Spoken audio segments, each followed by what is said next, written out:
약간은 좀 서로 간에 민망하기는 하지만 제가 참 좋아라 하는 인사말이 있습니다. 사랑합니다 라고 인사하시는 겁니다. 우리 서로 같이 좀 인사하도록 하겠습니다. 여러분 사랑합니다. 사랑합니다. 사랑합니다. 사랑합니다. 괜찮으시지요? 이렇게 귀한 교회에 와서 함께 부모 터치 세미나, 귀한 가정을 어떻게 세울 수 있을까? 앞으로 3주간 함께 생각을 나누고 또 복음의 은혜를 나누게 되어서 참 기쁘다, 그런 생각을 합니다. 더군다나 우리 목사님 영락교회에 계실 때부터 제가 참 좋아라 하고 존경하기도 했는데, 귀한 목사님 목회하시는 곳에서 여러분 또 이렇게 뵙게 되어서 얼마나 행복한지 모르겠습니다. 여러분 사랑합니다. 사랑합니다. 사랑합니다. 괜찮으시죠? 네. 코로나19 감염증 시대, 이게 참 금방 끝날이라 이렇게 생각을 했더랬는데, 얼마나 지난한 세월을 우리가 보내고 있는 것인지 생각해 보면 마음 한켠이 좀 답답하다, 이런 생각이 들기까지 합니다. 백신 맞으면 괜찮을 거다 이렇게 생각을 하기도 했더랬는데, 부스터 샷을 맞아야 된다고 하니 마음 한켠이 또 어두워지기도 합니다. 오늘도 2,000명이 넘게 확진자가 생겨나기도 했는데요. 언제쯤이면 좋은 날이 올까, 그런 생각이 들면 마음 한켠에 무거운 돌덩이 하나 있는 양 답답함이 느껴지기까지 합니다. 사람이 살면서 참 행복합니다. 즐겁습니다. 그래도 괜찮은 인생 삽니다. 그런 나날을 보내면 산다는 게 뭐 대수겠습니까? 절로 사라지는 게 사람살이다, 그런 생각이 듭니다. 그런데 참 삶이 무겁고 힘들면, 나도 모르게 입에 한숨이 가득해지고 나도 모르게 눈에 눈물이 고이면 산다라는 것, 그것 하나만으로도 대단한 일이다, 그런 생각을 합니다. 그러니 이 코로나 지난한 어려운 시기에 우리 사랑하는 여러분 살아내 주셔서 참 고맙습니다. 살아내 주셔서 참 대단하십니다, 이렇게 말씀드리고 싶습니다. 그런데 오늘 이 시간 여러분들과 함께 여기에서 조금 더 나아가서 우리가 어떤 사람이 되어야 되는 것일까, 또 이 어려운 시기이긴 하지만 어떻게 하면 우리 가정을 훨씬 더 풍성하게 이끌어갈 수 있을까, 그것을 함께 좀 생각해 보려고 합니다. 목회 데이터 연구소라고 있는데요, 거기 지용근 대표께서 우리나라에 있는 많은 청년들, 또 청소년들, 아이들을 한번 조사를 해봤답니다. 근데 여러분, 요사이는 젊은 사람들부터 어디에 가장 큰 가치와 의미를 두는가 하면 가정에다가 그 의미를 둘 때가 많습니다. 그래서 워라벨 이런 얘기 들어보셨지요? 살아가면서 일이 중요합니다. 그렇지만 내 인생에 있어서 나의 삶을 윤택하게 하는 것, 그것과 밸런스를 이루어야 된다, 이런 생각을 젊은 사람들이 굉장히 많이 합니다. 그래서 돈 많이 버는 거, 그거 중요하긴 하지만 내 삶의 취미 생활도 하고 여가 생활도 하고 가족들과 어디 놀러도 다니고, 이런 것에 대해서 훨씬 더 중요하게 여기는 시기가 되었다라는 겁니다. 그래서 그런지 젊은 사람들이 어렵고 힘든 일을 경험하게 되면 어떤 스승을 찾는다든지 목사님을 찾는다든지 어떤 삶의 인생 선배들을 찾는다든지 그런 게 아니고요, 그 데이터가 이야기하는 게 뭐냐 하면 가족들을 찾더라는 겁니다. 그래서 부모님께 여쭤보기도 하고 형제 자매들에게 함께 논의하기도 하고, 그리고 자기 배우자에게 털어놓고 속상한 거 말하기도 하고, 그러는 시기가 되었다라는 겁니다. 그만큼 가정의 가치와 의미가 아주 높아진 시기가 되었는데, 역설적이게도 가정폭력은 훨씬 더 늘어나고 있다는 겁니다. 이게 무엇을 말하고 있는가 하면 사람의 마음은, 우리들의 마음은 가족들과 잘 지내고 싶고 배우자와 잘 지내고 싶고 아이들과 그저 오손도손 알콩달콩 그렇게 살아가고 싶은 마음은 가득한데 이걸 어떻게 하는지 잘 모르는 겁니다. 어떻게 접근해야 되는지도 잘 모르는 거예요. 그래서 제가 한 번은 강의에 가서 여러분 대화가 참 중요합니다. 여러분 자녀들과 대화하셔야 됩니다. 이렇게 말씀드렸더니 아버지 한 분이 댁에 가셔서 그랬대요. 야, 다 나와 이제부터. 몽땅 다 나와. 자, 하고 싶은 얘기 이제부터 해. 대화가 중요하단다. 너 불만이 뭐야? 너 얘기해봐. 그 다음 너 얘기해봐. 왜 얘기 안 해? 지금 얘기 안 하면 너 끝이야. 너 얘기해봐. 이렇게 윽박질렀답니다. 그러다 보니까 대화가 더 끊어지는 거죠. 높은 벽이 사람과 사람 사이에 존재하는 듯 이게 서로 간에 의사소통도 안 되고 서로 간에 정서적인 교류도 없어지고 그러다 보니까 갈등이 더 심해지더라라는 겁니다. 또 사람들이 자기가 가지고 있는 정서, 자기가 가지고 있는 기분 이런 것들에 대하여 그저 조분조분 설명해 주면 될 텐데 가족이니까 거기에 그냥 마음을 확 놔버려요. 그러니까 다 이해하겠지 이런 생각을 하니까 욱 하고 자기 감정을 쏟아냅니다. 신경질을 내기도 하고요. 가장 중요하게 여기는 가족들임에도 불구하고 아무렇게나 말하고 아무렇게나 행동할 때가 참 많더라는 겁니다.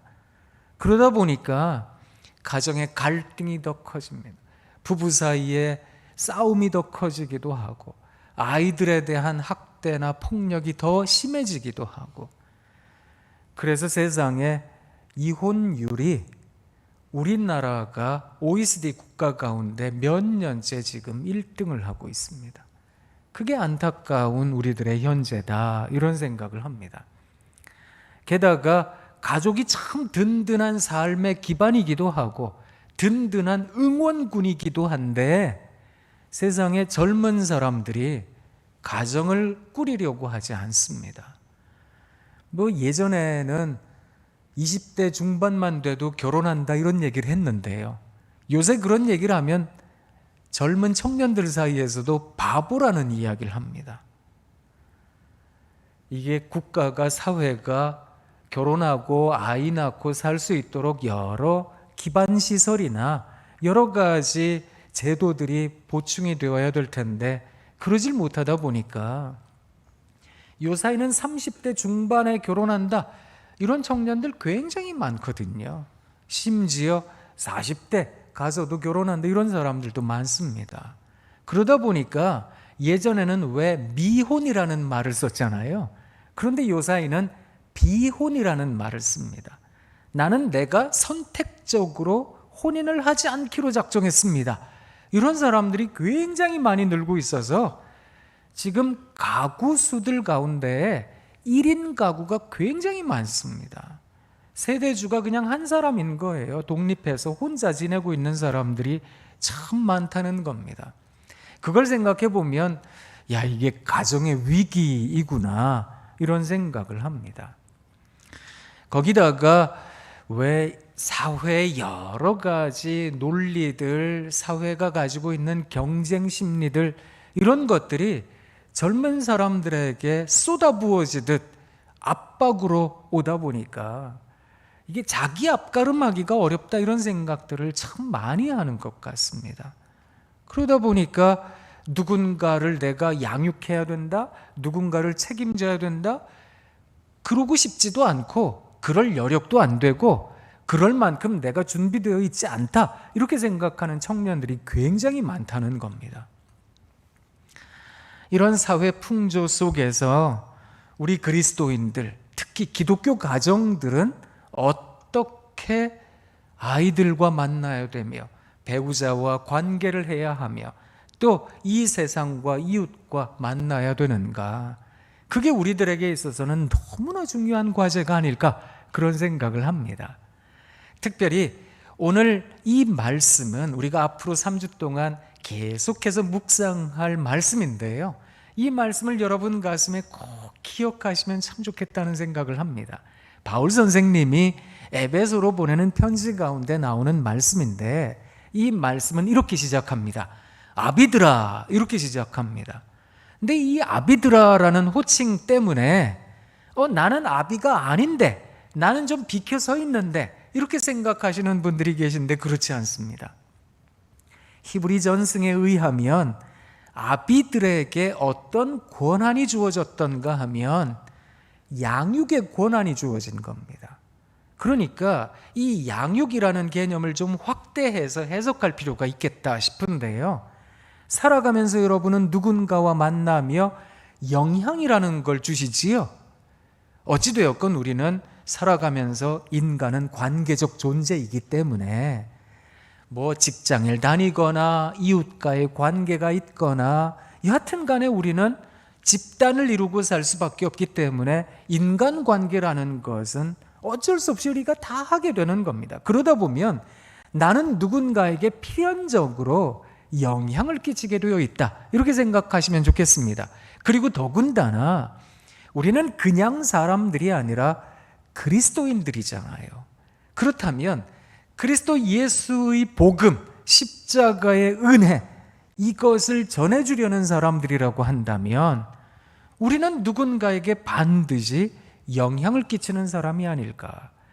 또 신앙이 좀 약한 사람들, 또 우리보다 더 늦게 예수님을 믿은 사람들, 이들을 잘 길러야 될 책임이, 그 책무가 우리들에게 있는 거 아니겠습니까? 그렇다면 이 아비드라라고 하는 호칭에 다 들어가시는 겁니다.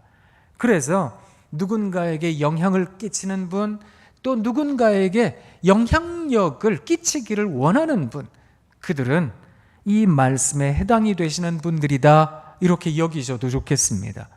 그 아비들에게, 그 영향을 끼치시는 분들에게 성경은 이렇게 권면합니다. 너희 자녀를 노엽게 하지 말라고요.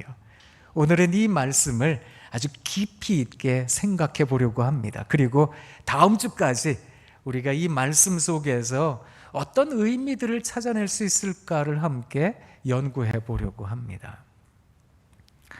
사랑하는 여러분, 여러분 자녀를 노엽게 하지 않으려면 어떻게 해야 될까요?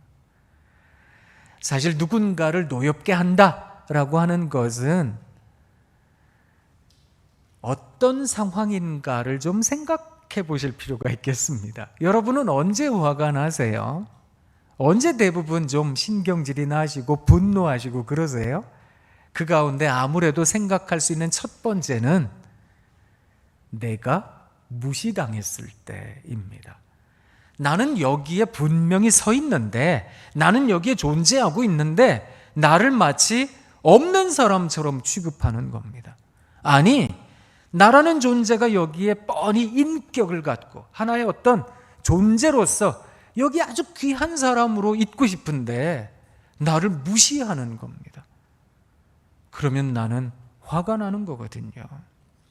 그리고 내가 하는 말마다 툭툭 끊어요. 그리고 안 들어요. 내가 하는 말이 그냥 허공을 맴도는 것 같습니다. 그러면 화가 나는 거거든요.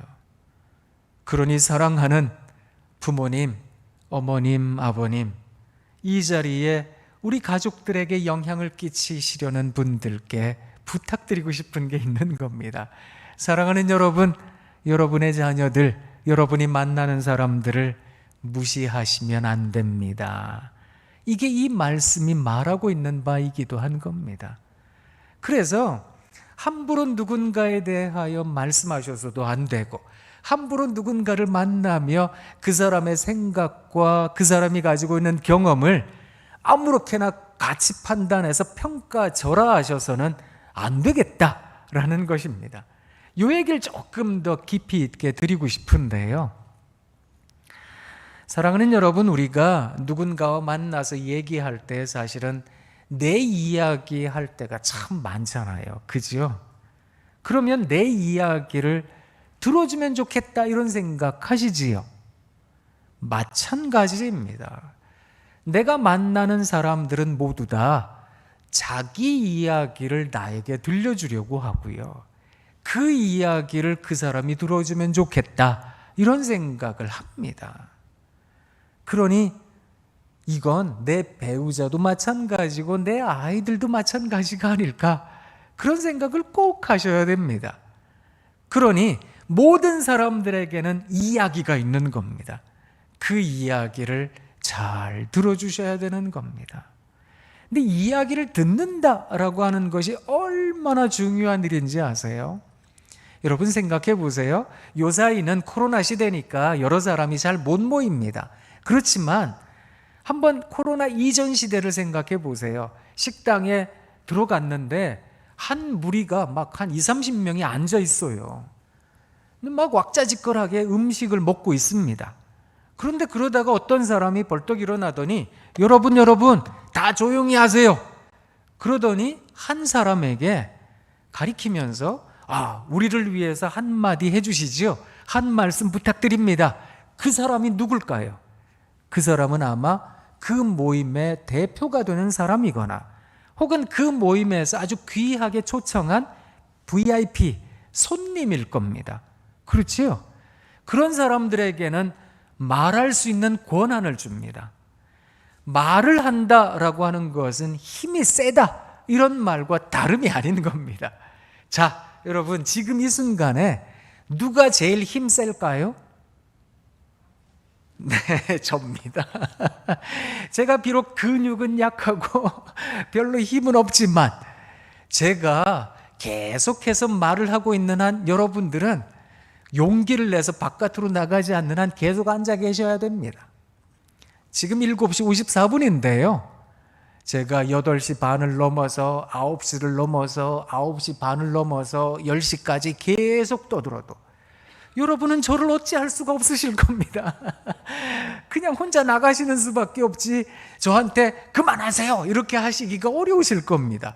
왜냐하면 지금 이 순간에는 제가 계속 말을 하고 있기 때문에 저한테 어떤 힘이, 권한이 위임되어 있는 거거든요. 보세요. 그러니까 제가 하던 말을 멈추고 누군가에게 이야기할 수 있는 권한을 준다면 그 사람이 살아난다는 뜻이거든요. 대부분 힘이 없는 사람들은 말을 잃어버립니다.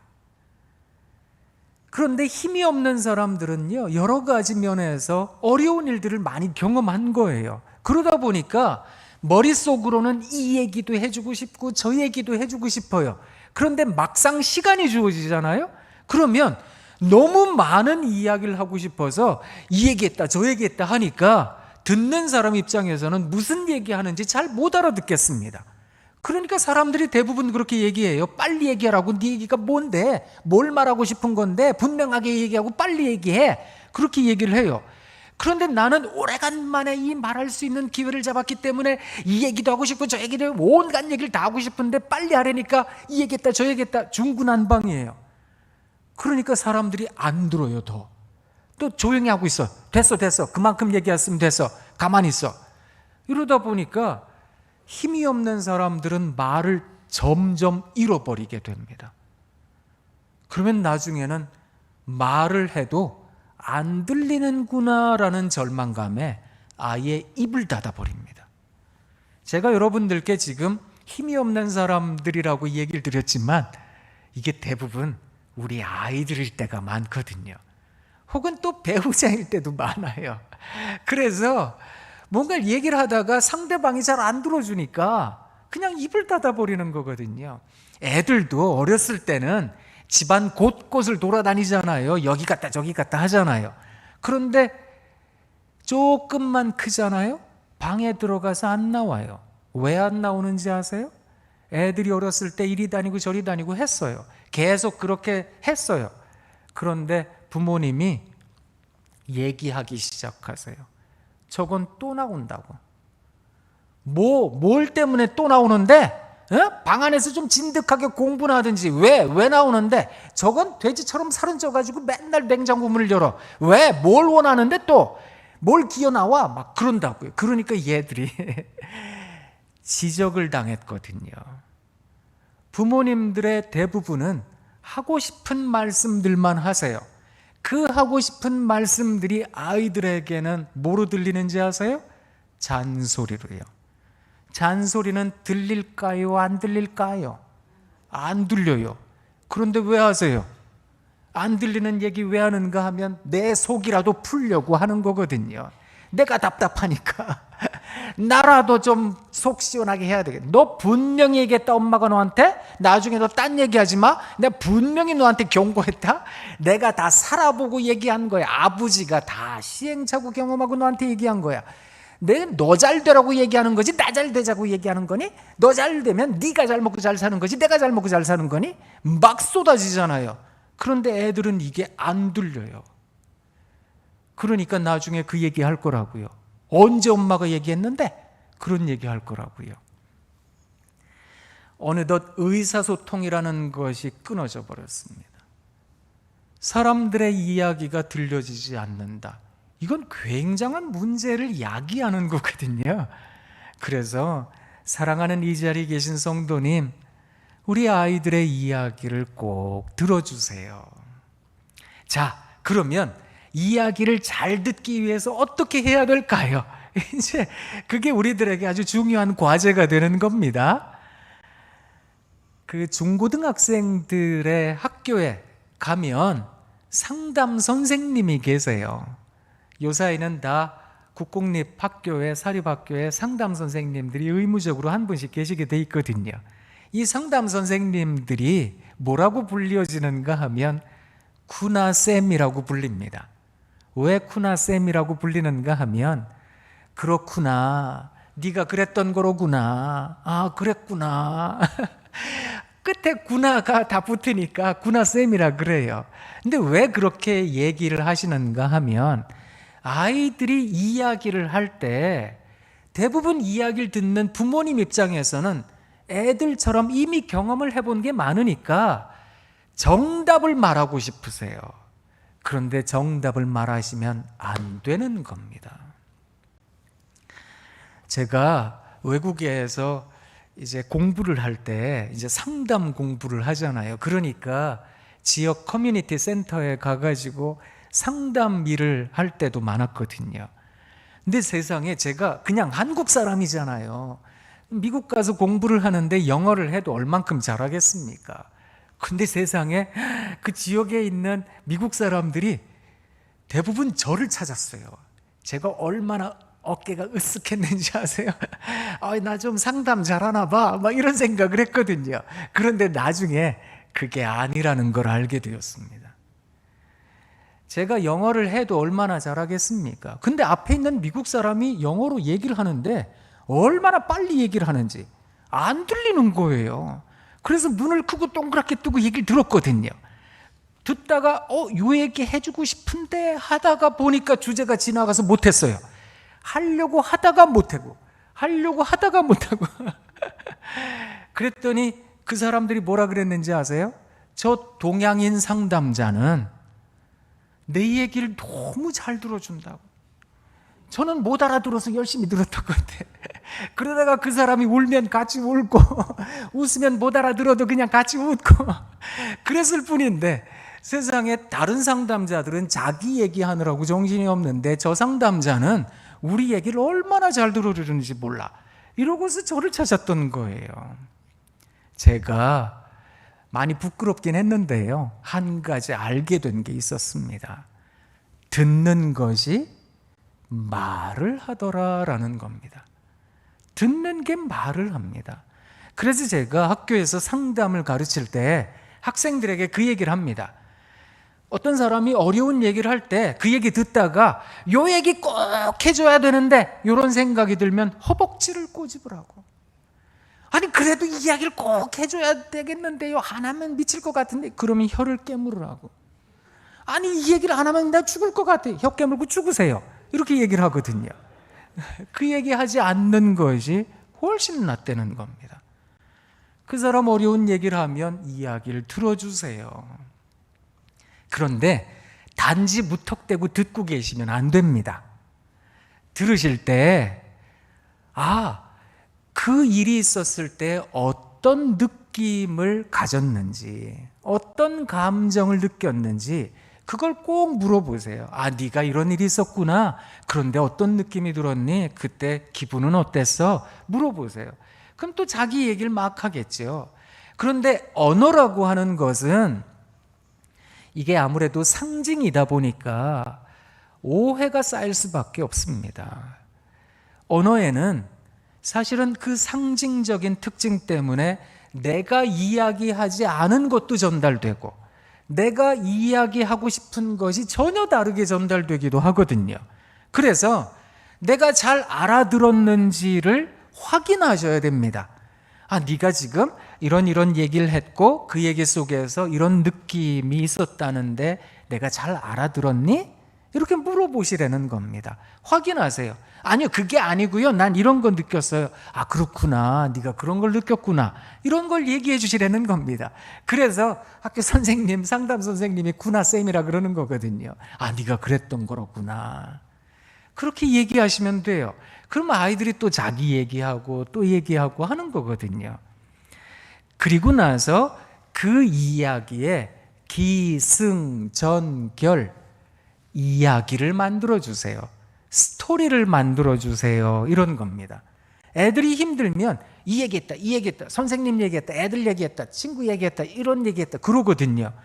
아니, 여러 가지 주제들 중에 다른 주제 빼놓고 일단 이 얘기부터 해보자. 이 얘기가 이렇게 돼서 이렇게 됐던 거로구나. 그 다음엔 어떻게 이야기가 됐니? 이렇게 물어보시면 된다는 겁니다. 그리고 나서 또 다른 이야기로 넘어가고 또 다른 이야기 들어주시고 그러시라라는 것입니다.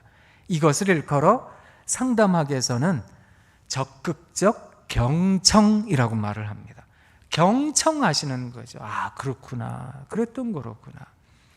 그 사람의 삶에 참여하시는 걸 뜻하는 겁니다. 그러니까 네가 경험한 거 그거 뭔지 나 대충 알아. 아, 그래. 그래서 그런 거야. 다 그런 거야. 그런데 그럴 땐 이렇게 하는 거야. 정답을 주려고 하지 마시고요. 그 사람의 삶을 우리가 다 알 수 없잖아요. 아이라고요? 그 아이가 경험하는 경험을 우리가 어떻게 다 알 수 있겠습니까? 우리는 하나님이 아니잖아요. 사람이잖아요. 그렇다면 사람으로서 가질 수밖에 없는 연약함, 그 연약함에 대한 인정이 있으셔야 되는 겁니다. 그래서 내 앞에 있는 사람이 이야기를 하면 그의 역사가, 그의 온 세상이 나에게 참여하고 있구나, 나를 찾아오고 있구나, 이런 마음으로, 기적을 바라보는 마음으로 앞에 있는 사람의 이야기를 들어주시면 좋겠다는 겁니다. 왜 사람이라는 존재는 감동을 자꾸 잊어버리지요. 아무리 감동적인 순간을 경험해도 시간이 지나면 평범해집니다. 평범한 곳에 또 시간이 켜켜이 쌓이면 지겨워들 합니다. 그러시지요?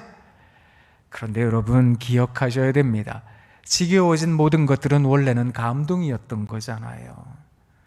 애기도 생각해 보세요. 애기들 어렸을 때 얼마나 예뻐하셨어요. 여보 세상에 우리 애가 혼자 목을 가눴어요. 여보, 우리 아이가 혼자 앉았어요. 섰어요. 첫 발을 내디뎠네요. 여보, 세상에 우리 아이가 왕족 출신인가 봐요. 엄마 마마라 그랬어요. 아빠 마마라 그랬어요. 다 신기하잖아요. 그런데 시간이 지나요. 중고등학생만 돼봐요. 뭐라 그러세요? 저 원수 같은 게 빨리 커가지고 빨리 좀 나가면 좋겠다, 뭐 이런 생각도 하시잖아요. 또 이 자리에 계신 우리 어르신들처럼 연세가 많이 드시면 아유, 그때 내가 좀 더 잘해줄 걸, 이런 생각도 하시는 거잖아요. 생각해보면 사람이라는 존재는 아주 쉽게 지겨워하는 것 같습니다. 어떠세요? 여러분 사랑하시는 배우자 어떠세요? 참 사랑하셨지요?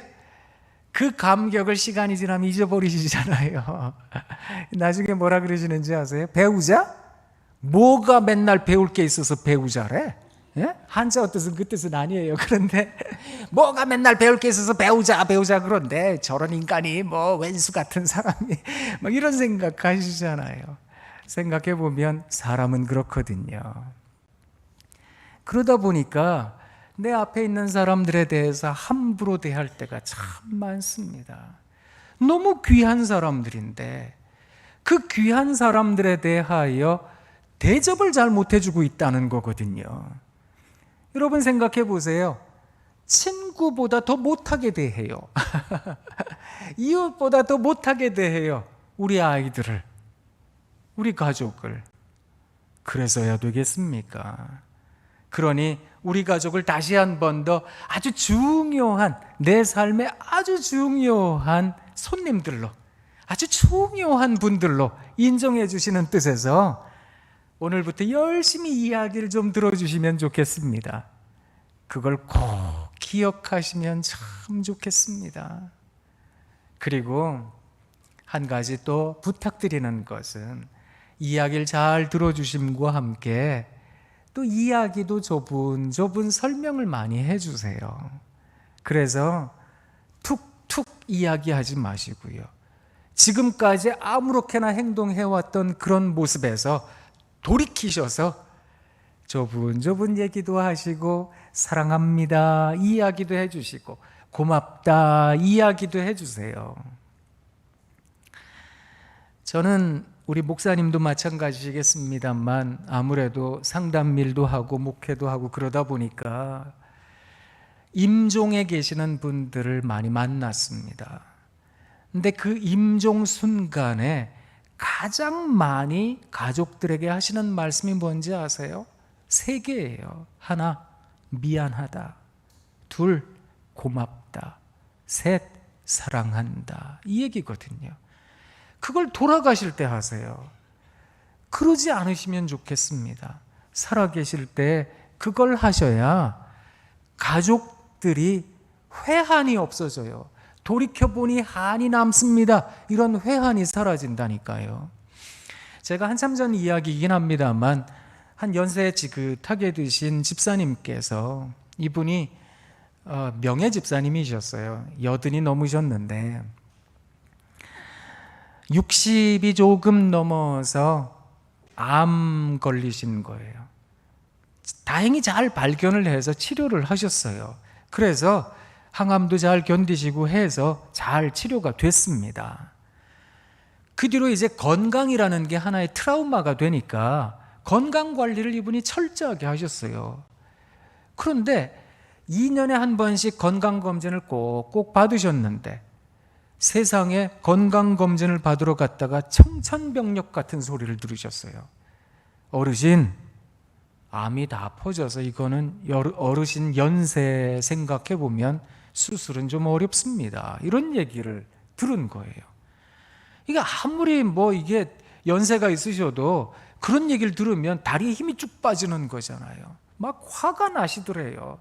내가 어떻게 나를 관리를 했는데 이러실 수 있느냐 하나님. 막 하나님께 하소연을 하셨대요. 그리고 이분이 이럴 수는 없다. 막 부정의 마음이 들어서 이 병원이 다 돌팔이야. 그래서 다른 병원 가시고 또 다른 병원 가시고 다 다녔는데 똑같은 얘기를 들으셨어요.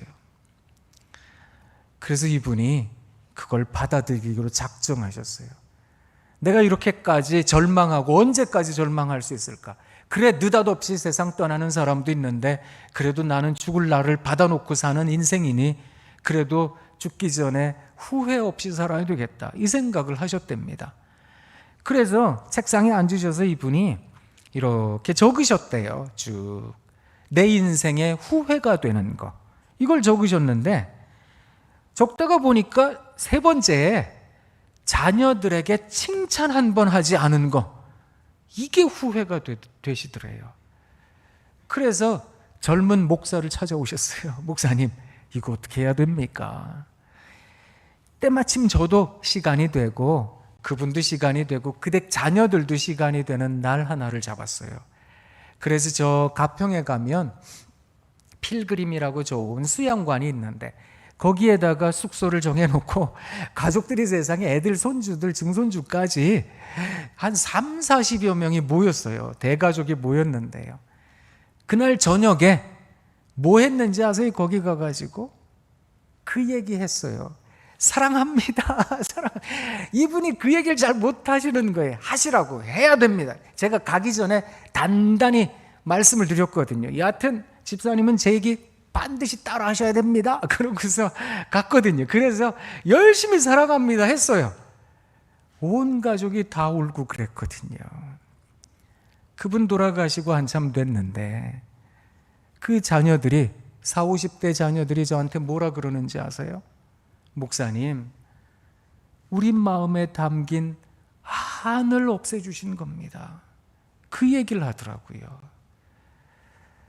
심리학에서 아주 중요한 한 가지를 이야기할 때가 있는데, 인간이 태어나잖아요. 태어나서 심리학적으로 인간에게 한 가지 목적이 생겨난대요. 물론 생존에 대한 욕구는 당연한 거겠죠?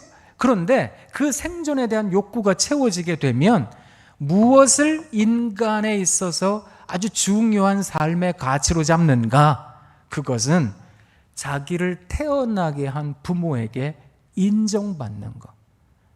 그걸 아주 중요한 심리학적 목적으로 잡는다는 겁니다. 그래서 인간 심리 내부에서 이게 늘 작동하고 있어요. 나는 엄마한테 인정받는가? 아버지한테 인정받는가? 그래서 자녀들이 언제 내가 성공했구나 라고 느끼는지 아세요? 부모님이 오셔서 아이고 우리 딸, 아이고 우리 아들, 엄마가 아빠가 좀 기대보자. 아이고 얼마나 훌륭한지 우리 딸, 우리 아들 참 아버지가 어머니가 좋구나. 그 얘기 들을 때 자녀들은 내가 성공했구나 이 생각을 한다는 겁니다. 그러니 자녀가 나이가 많다 적다 상관하지 마시고 사랑합니다, 사랑합니다 이거 하셔야 되는 겁니다. 자, 이 시간 조금 졸리실 수도 있으시니까 제가 영상을 2개를 좀 준비를 했는데요. 영상을 좀 틀어주시면 좋겠습니다. 이 2가지 영상을 연이어서 함께 좀 보도록 하겠습니다. 잘한다. 전화한다. 전화한다. 진짜 입 밖으로 사랑해요 이런 말 한 적 한 번도 없어요. 나 벌써 눈물 날 것 같아. 못하겠다. 굉장히 부끄럽다 이거. 근데 이상하면 어떡해.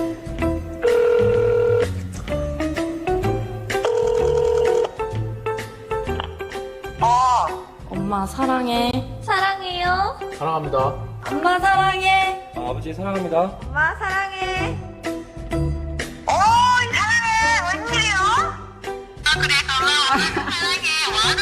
언제 사랑하셨나?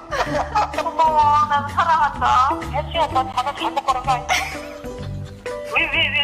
왜 그래서 무슨 일 잘못했지로? 누구요, 너? 예? 누구요? 아 누구이 아들이지. 옆에 누구하고 장난치고 왔었네. 맥이었나? 예? 장난한테도 기억을 얼마나 많았길래. 엄마 사랑해. 사랑 많이 해라. 왜 갑자기 왜? 아니 회사에서 하라는 거야.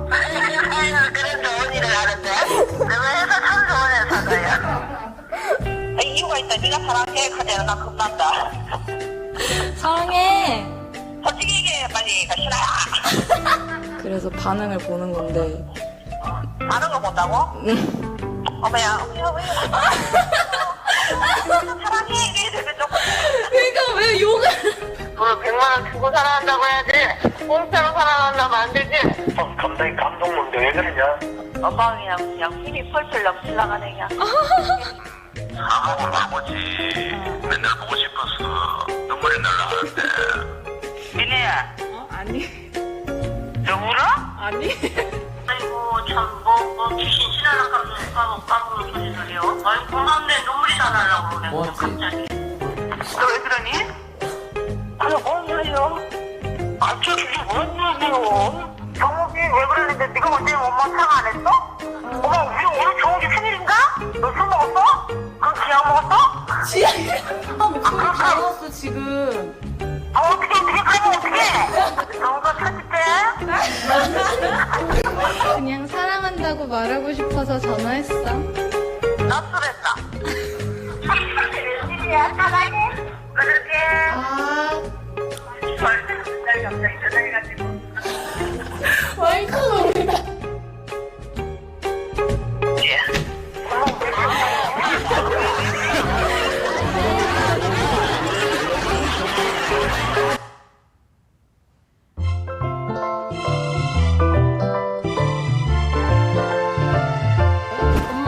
취업했다? 용돈 드릴게요. 성적 올랐다요. 너 갖고 싶은 거 뭐 있니? 뭐 선물 준다고 할 때 제일 좋아할 것 같은데. 너 마음대로 해라.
안부 물을 때가 제일 좋더라고. 큰 건 안 바래. 엄마는 저를 믿는다고 하고 아빠가 저한테 화이팅이라고 할 때. 기분 좋다 하면 뭐 아버지 사랑합니다, 뭐 존경합니다라든지. 서로 가족 간의 감정 표현이 좀 없어서 가끔씩 엄마가 그러니까 사랑한다고 해요. 그때가 제일 좋아요. 고맙고 사랑한다는 말? 사랑한다는 말이야.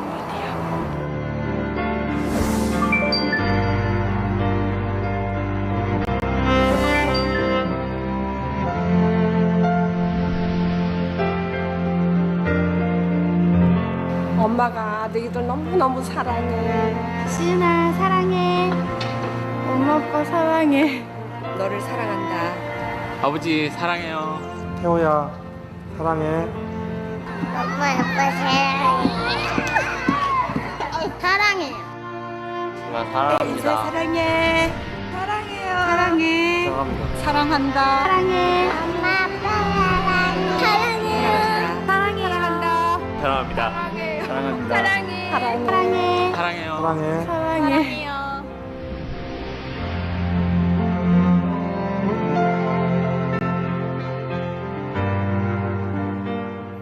네, 좋으시죠?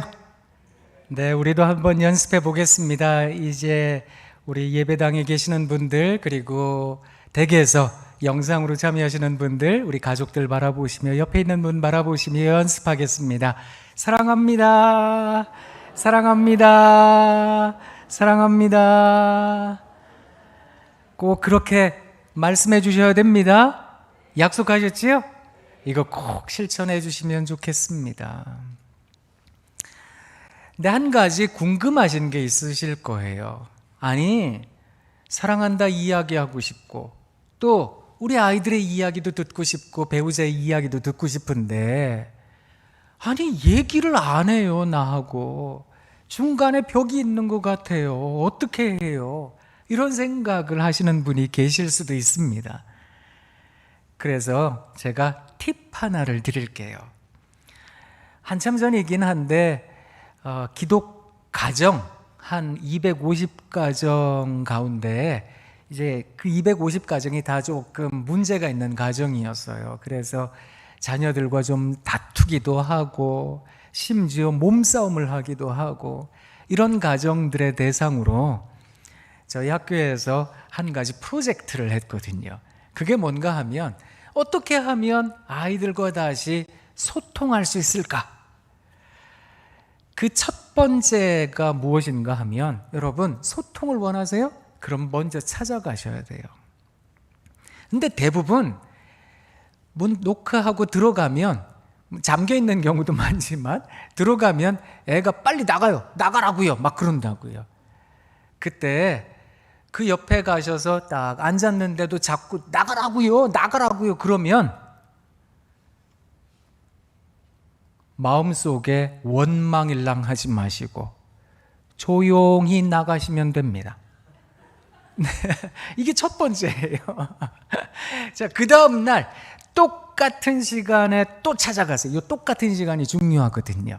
똑같은 시간에 또 찾아가셔서 그 옆에 가서 다소곳이 앉아 계세요. 그럼 또 애가 막 나가라고요. 왜 들어왔는데요? 어제 들어오더니 오늘 왜 또 들어왔는데? 막 그러면 어떻게 하시라고요? 조용히 나가시라고요. 내가 널 어떻게 길렀는데 이문이 자식아 막 그러고 뒤통수 치고 그러지 마시고요. 그냥 조용히 나가시라고요. 그 다음 날 똑같은 시간에 또 가세요. 또 애가 막 발작을 하거들랑 어떻게 하시라고요? 조용히 나가시라고요. 이럴 때 외우라고 러시아의 국민 시인인 푸시킨이라는 사람이 우리들에게 시를 한 편 줬어요. 삶이 그대를 속일지라도 슬퍼하거나 노여워하지 말라고요. 노여워하지 마세요. 그냥 조용히 나가세요. 그 다음날 똑같은 시간에 또 옆에 가세요. 진정성은 시간과 정비례합니다.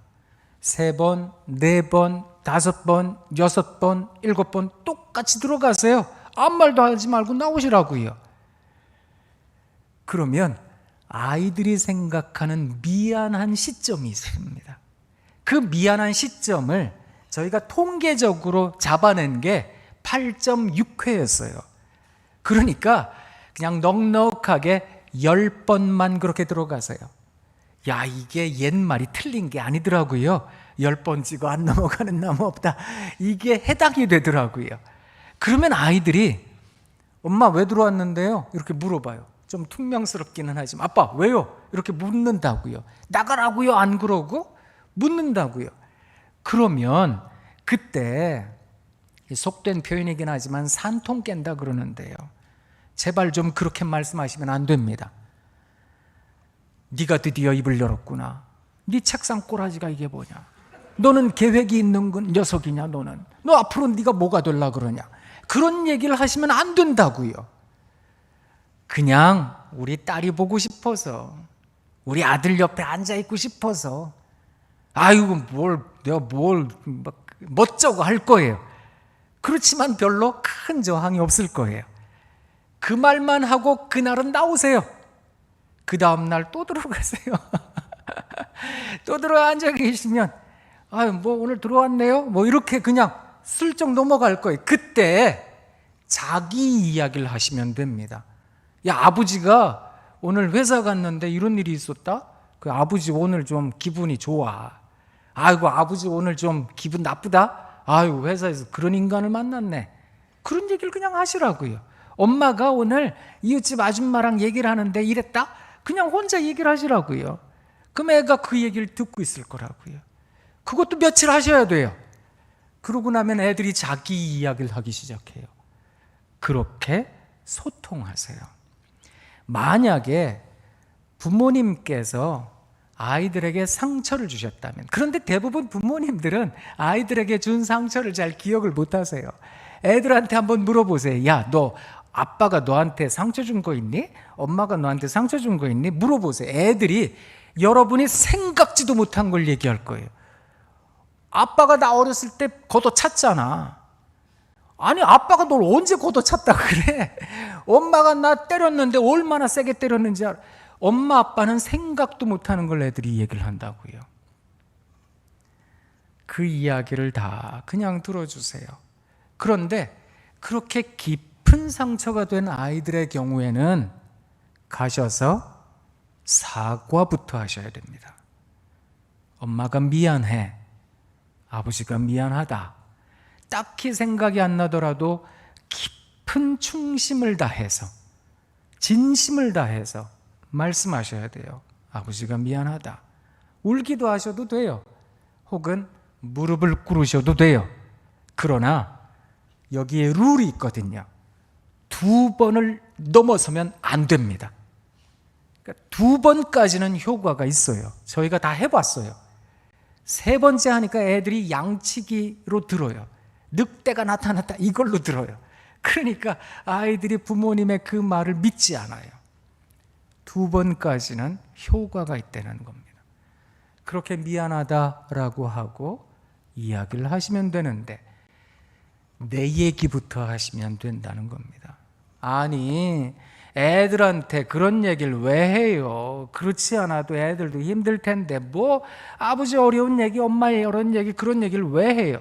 아니요, 그렇지 않습니다. 심리학자들이 뭐라 그러는지 아세요? 만 6세만 넘어가면 마음이 어른들과 똑같다고 얘기를 합니다. 그래서 5, 6살만 지나잖아요? 어른들처럼 적당하게 거짓말하고 적당하게 둘러대고 적당하게 나쁜 짓 합니다.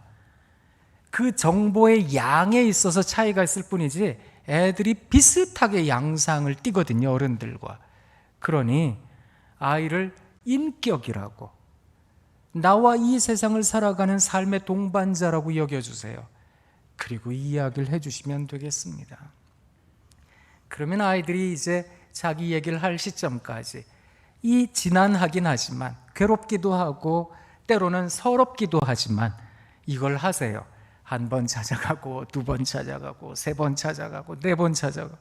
그러면 아이들이 자기 이야기를 하면 그때는 자기 이야기하고 아이 이야기 듣고, 이것을 커뮤니케이션, 소통이라고 말하는 거거든요. 그러다가 조금 더 깊어지면 아 그래 네가 이런 이야기가 있었구나, 그 다음에 어떻게 됐는데, 그 이야기를 진지하게 들어주시라고요. 내가 하고 싶은 얘기가 있죠. 요 얘기 꼭 해야 되는데, 꼭 하고 싶은 얘기가 있는데 그런 생각 드시죠? 그런데 그걸 안 하고 부모님이 계속 내 얘기하고 아이 얘기 듣고 하잖아요. 어느 날 그 얘기를 합니다. 아유, 요때쯤 엄마 들어오실 것 같아서 방 치워 놓으려고 했는데요. 그 얘기를 할 거라고요. 이것을 일컬어 비지시적, 그리고 아이들이 스스로 깨닫는 의사소통이라고 얘기를 하는 겁니다. 그러니 내가 강요해서 의사소통하는 것이 아니라 아이들이 자기가 원해서 하는 의사소통이 가능할 수 있도록 여러분들이 그런 장을 만들어 주시면 되겠다라는 겁니다. 어렵겠지요? 힘드시겠지요? 그래서 여러분 자녀를 노엽게 하지 않는다라고 하는 것, 제가 아주 짧은 단편적인 이야기 한 가지만 드린 거예요. 그 노엽게 하지 않기 위해서 뭘 해야 될까요? 지금까지 서론이었고요. 이제부터 본론입니다. 아니 지금까지 시간이 얼마나 지났는데 서론이란 말이야. 본론이 또 언제까지 하려고, 그 생각을 하실 수 있는데 금방 끝납니다. 걱정 안 하셔도 됩니다. 네. 그러기 위해서 나라는 존재를 하나님 앞에 세워둬야 됩니다. 제가 그런 적이 있었거든요. 애들을 막 잡았던 적이 있었습니다. 이렇게 살아서 되겠냐, 이렇게 얘기했던 적이 있었거든요. 그러다가 하루는 애들을 막 잡다가 그 애들 방에서 나와서 제 방으로 가는 그 거실 길이가 얼마 안 되니까 그 몇 초 안 되는 그 길에 머릿속으로 휙 하고 지나간 생각이 있었어요. 그게 뭔지 아세요? 너는 그렇게 다 알아서 이 모양으로 사냐? 저한테 그 생각이 드는 거예요. 제가 예전에 교회에 이렇게 있는데 한 장로님께서, 왜 예전엔 왜 골드카드 이런 거 있었잖아요. 저한테 얼마나 자랑을 하시는지. 목사님, 우리 아들이 나한테 이걸 줬는데 아버지 뭐 잡수고 싶은 거 있으면 이걸로 하세요. 뭐 사고 싶은 거 있으면 이걸로 쓰세요. 이러고 줬다고 자랑을 하시길래 제가 부러웠어요. 그래서 저희 집에 와서 애들 보니까 애들 어렸거든요. 그때 우리 애들은 언제 커서 나한테 이런 거 줄까, 그 생각했거든요. 그런데 요새는 또 제가 무슨 생각하는지 아세요? 너나 잘 사세요, 이 생각하거든요. 저는 애들이 뭐 대단한 자리에 가면 좋지요. 또 높은 자리에 영향력 있는 사람이 되면 좋지요. 그런데요, 그저 자기 배우자에게 잘하고 자기 자녀들에게 좋은 부모가 되고 사회에 욕먹지 않고 사는 거, 그거 기적 같은 일 아닐까? 그거 대단한 일 아닐까? 그 생각을 하는 걸요. 왜 사시다가 보면 여러 가지 안 좋은 소식들 많이 듣잖아요. 저희도 가족 중에 아프다 그러고 누가 힘들다 그러고 그런 얘기 듣거든요. 어떠세요? 그저 평범한 하루를 살았습니다. 아무 일 없었습니다. 이 말이 얼마나 좋은 말인지. 이 말이 얼마나 감사한 말인지. 그렇지요? 그러니 어쩌면 우리가 자녀들에 대하여 갖는 기대, 엄청난 기대가 있다는 거 압니다. 그런데 그걸 잠깐만 내려놓으시면 좋겠습니다. 그러기 위해서 나 자신에 대하여 분명하게 깨닫는 것이 필요합니다. 그래서 제가 오늘 여러분 이 하나의 어떤 뭐라 그럴까요? 유인물? 이걸 받으셨는데 아마 영상으로 보시는 분들은 교회 홈페이지에서 다운받으실 수 있으실 텐데요. 믿음의 가정 바로 세우기라고 하는 것에서 첫 번째 1주차 3번 가정에서 실천하기라는 게 있습니다. 이게 일종의 자기에 대하여 탐색하는 것인데 사람이 가지고 있는 기본적인 감정 4가지가 있습니다. 기쁨, 슬픔, 분노, 그리고 불안. 이 감정들을 언제 내가 느끼는지 각 감정들마다 20가지 상황을 쓰시는 겁니다. 근데 이거 쓰시라 그러면 대부분 한 3개, 4개 정도 쓰시면 더 쓸 거 없는데 이런 생각하세요. 그러면 자기한테 미안하다고 하셔야 됩니다. 내가 젊었을 때, 총각 때, 처녀 때는 나 좋아하는 것도 많았고 내가 뭘 싫어하는지 분명히 알았더랬는데 살아가면서 어느덧 뒤바뀌었어요. 내가 뭘 좋아하는지보단 내 배우자가 뭘 좋아하는지 더 많이 알아요. 내가 뭘 싫어하는지를 아는 것보다 내 자녀들이 뭘 싫어하는지를 더 많이 알아요. 그렇게 돼버렸어요. 난 뭘 좋아하지? 난 언제 슬프지? 난 언제 화가 나지? 난 언제 불안하지? 그걸 다 잊어버리시더라고요. 몇 날 며칠 걸려도 괜찮으니까 이걸 다 적으세요. 20가지 상황을 적으세요. 그런데 슬플 때 화가 나기도 하잖아요. 그러니까 그 상황이 겹칠 수도 있습니다. 그러더라도 다 적으세요. 전체 80가지 적으셔야 됩니다. 감정마다 20가지니까요. 그런데 그렇게 적다가 보면 예를 들어 기쁘다 쭉 적었잖아요. 그 기쁨의 특징이 드러납니다. 예를 들어 이렇습니다. 쭉 언제 기쁜지 적어놓고 보니까 나는 혼자서 뭘 할 때 기쁜 사람이구나. 난 여러 사람들이랑 막 북적북적 될 때 기쁜 사람이구나. 난 뭔가를 만들고 막 창의적으로 일하고 이럴 때 기쁜 사람이구나. 난 좀 누리고 뭔가 소비하고 이럴 때 기쁜 사람이구나. 자기의 기쁨의 특징이 등장하는 겁니다. 내 기쁨에는 특징이 있고 내 기쁨에는 또 어떤 아주 묘한 다른 사람들과의 차이가 있다는 겁니다. 인지상정이라 사람 비슷한 거 아닙니까? 네, 그렇습니다. 사람 비슷합니다. 그런데요, 유심히 들여다보면 참 제각각입니다. 나는 분명히 깔깔거리고 웃는데 저 사람 보니까 무덤덤해요. 나는 눈물 흘리고 있는데 저 사람은 신경질을 내요. 참 희한하죠? 사람 비슷한데 같지는 않습니다. 그러니까 내 감정의 특징을 아셔야 돼요.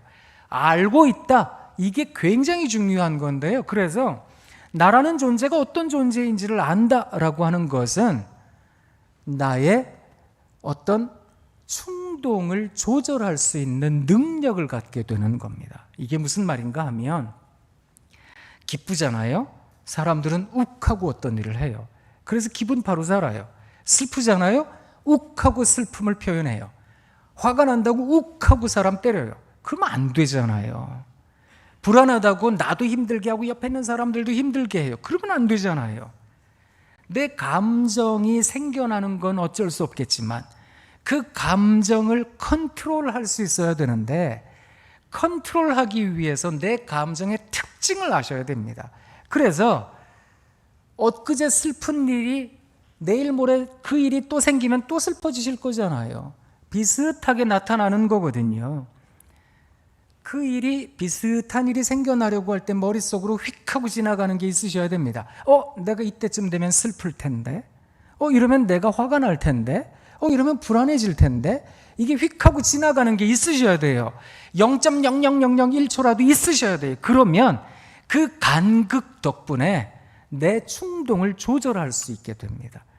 자꾸만 이걸 연습하시다 보면 내가 이럴 때는 화가 날 텐데 이런 느낌을 갖게 되시면 어느 정도 감정을 통제하실 수 있으시게 되는 겁니다. 그래서 심리학이나 상담학에서는 치료라고 하는 개념을 뭐라고 얘기하는지 아세요? 자기에게 그런 병리적 양상이 있었다는 것을 수용할 때, 받아들일 때, 그때 치료가 시작이 된다고 얘기를 하거든요. 그러니까 내게 그런 게 없어요라고 얘기를 하면 이게 치료하기가 어려운 거죠.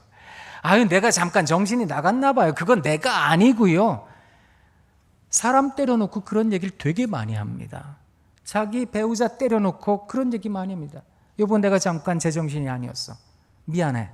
그리고 또 때려요. 내가 잠깐 미쳤나 봐. 그리고 또 때려요. 이게 왜 그런지 아세요? 자기 충동에 대한 컨트롤이 안 돼서 그러는 거거든요. 그걸 하기 위해서, 컨트롤을 위해서 이걸 꼭 하셔야 된다, 이런 말이 되는 겁니다. 그리고 더불어 자기 삶의 중요한 양육자, 할아버지가 키웠을 수도 있고 삼촌이 키웠을 수도 있습니다. 그에 대하여, 내가 생각하는 아주 긍정적인 인물에 대하여, 내가 생각하는 아주 부정적인 인물에 대하여 한번 쭉 적어보세요. 그 속에서 내가 있을 겁니다. 그래서 나 자신에 대해서 한번 살펴보시라는 거죠.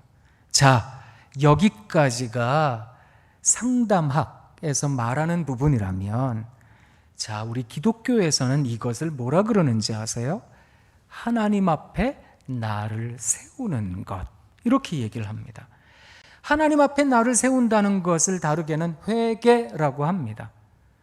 하나님이라는 절대자 앞에 나를 세워놓고 보니까 내 모든 게 다 드러나는 겁니다.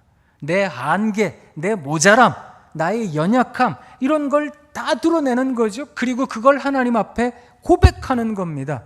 이것을 투명성, 진실성, 이렇게 얘기를 합니다. 이렇게 하나님 앞에 투명하게 진실하게 다가서는 것, 그게 그리스도인으로서 마땅한 일이 아니겠습니까? 마땅한 자세가 아니겠습니까? 그렇게 하나님 앞에 나를 세우는 일, 그 일을 이 일과 함께 하시라는 겁니다. 하나님, 제 안에는 이런 기쁨의 특징이 있습니다. 하나님, 제 안에는 이런 분노의 특징이 있고 이런 우울의 특징이 있고 불안의 특징이 있습니다. 하나님, 저를 불쌍히 여겨주세요. 그렇게 기도하시라는 겁니다. 하나님, 저 불쌍히 여겨주세요. 이것을 성경에서는 세리의 기도라고 말을 합니다. 예수님께서 누가복음 18장에서 비유 하나를 말씀을 하셨는데, 그 비유가 뭔가 하면 바리새인과 세리의 기도의 비유였습니다. 바리새인은 어떻게 기도했는가 하면, 하나님, 나는 일에 2번씩 금식합니다. 나는 10에 1조 하고요. 나는 불의 토색하는 저런 세리와 다름을 감사하나이다. 그랬습니다. 그는 감히 하늘을 우러러 한 점 부끄럼 없다는 듯이 그렇게 얘기했거든요. 그와 아주 비교되었던 사람 세리였습니다. 그는 하늘을 우러를 수 없었습니다. 심히 통회자복하며 하나님께 구했습니다. 저는 죄인입니다. 저를 불쌍히 여겨주십시오. 그때 우리 주님이 뭐라고 말씀하셨는지 아세요? 저 바리새인이 아니라 이 세리가 의롭다 하심을 받고 집으로 내려갔다, 이렇게 말씀하셨던 겁니다. 의롭다라고 하는 헬라어 단어는, 이 단어가 구약 성경에서 나타날 때에는 완전, 거룩, 이런 단어로도 나타납니다. 왜 셉투아진트라는 게 있는데 조금 어려운 말이죠. 70인역이라는 성경이 있습니다. 이 성경에는 하나의 전설적인 이야기가 내려오는데, 그게 뭔가 하면 70명의 아주 경건한 사람들이 히브리 말, 이거 죽은 언어잖아요. 이 말을 헬라어로 번역하는 일을 했어요. 그런데 70명이 각기 번역을 시작했는데 끝내놓고 보니까 똑같이 번역되었습니다. 이래서 70인역이라고 얘기를 하는데, 그 성경에 보면 헬라어 성경에 나타나는 온전하다, 그리고 저 사람이 의롭다라고 하는 말, 그 말이 완전, 온전, 거룩이라는 말과 혼용되어 사용된다는 겁니다. 우리는 대부분 완전해야 돼, 죄가 없어야 돼, 그럼 뭐예요? 흠도 점도 없어야 되잖아요. 잘못이 완벽하게 없어야 되잖아요. 이렇게 생각하잖아요. 그런데 하나님께서 생각하시는 완전이 뭔지 아세요? 거룩이 뭔지 아세요? 그것은 하나님 앞에서 통회자복하는 마음. 하나님은 우리를 인간으로 지으셨지 천사로 지으신 게 아닙니다.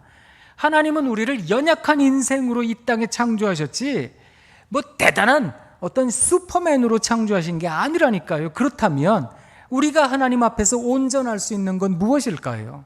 그건 하나님 앞에서 나 자신의 연약함을 고백하는 것. 그렇지요? 그게 하나님 앞에서 귀하게 보이는 모습입니다. 그래서 우리 아이들에게 대화하고 아이들의 이야기를 듣고 그러려면 나라는 존재가 얼마나 연약하고 모자란 존재인지를 아셔야 된다는 겁니다. 부모님이 너무 바르고 너무 반듯하고 너무 완벽하면 아이들이 잘 성장을 못합니다. 참 희한하죠. 예전에는 부모님이 반듯해야 된다 그랬는데요, 그렇지 않더라는 겁니다. 누가 더 아이들을 귀하게 성장시키는지 아세요? 부모님이 자기 반성 많이 할 때, 자기가 모자란 걸 아이들한테 이야기할 때, 그럴 때 아이들이 훨씬 더 성장을 잘해요. 사랑하는 여러분, 오늘 이 말씀을 꼭 기억하시면 좋겠습니다. 아비들아, 너희 자녀를 노엽게 하지 말고. 그렇게 살아내실 수 있는 한 주간 되시면 좋겠습니다. 이제 다음 주 만날 때까지 숙제를 또 드릴게요. 매일 한 번씩 사랑합니다, 사랑합니다, 이거 하셔야 됩니다. 아셨죠? 또 한번 연습해 보겠습니다. 같이 해볼까요? 사랑합니다, 사랑합니다, 사랑합니다. 이거 연습해서 날마다 이거 하셔야 됩니다. 그리고 우리 다음 주에 또 만나서, 자, 그러면 이걸 조금 더 한 단계 더 나아가서 우리 아이들 만날 때, 또 배우자 만날 때 어떻게 이 사랑합니다라고 하는 걸 지켜나가며 유지할 수 있을까? 다음 주에 또 이야기를 나누도록 하겠습니다. 오늘 귀한 밤 잘 주무실 수 있기를 바라고요. 또 댁으로 돌아가시는 발걸음이 가벼우시면 좋겠습니다. 댁에 가셔서 행복하세요. 사랑합니다. 잠깐 기도하겠습니다. 하나님 참 고맙습니다. 우리 사랑하는 아름다운 교회 성도님들과 함께 아름답게 생각을 나누어 보았습니다. 하나님, 우리들이 가지고 있는 연약한 것 하나님께 구하듯 우리들의 연약함 아이들에게 이야기하고 내 마음도 털어놓고 아이들의 마음도 들을 수 있는 좋은 부모 되게 해주세요. 그리고 사랑한다, 고맙다, 미안하다, 그런 이야기 잘할 수 있는 우리 모두가 되게 해주세요. 우리 마음이 아주 귀한 옥토와 같아서 하나님, 우리 마음이 아이들 만날 때 부드럽게 해주시기를 간절히 바라오며 예수님 이름으로 기도합니다. 아멘.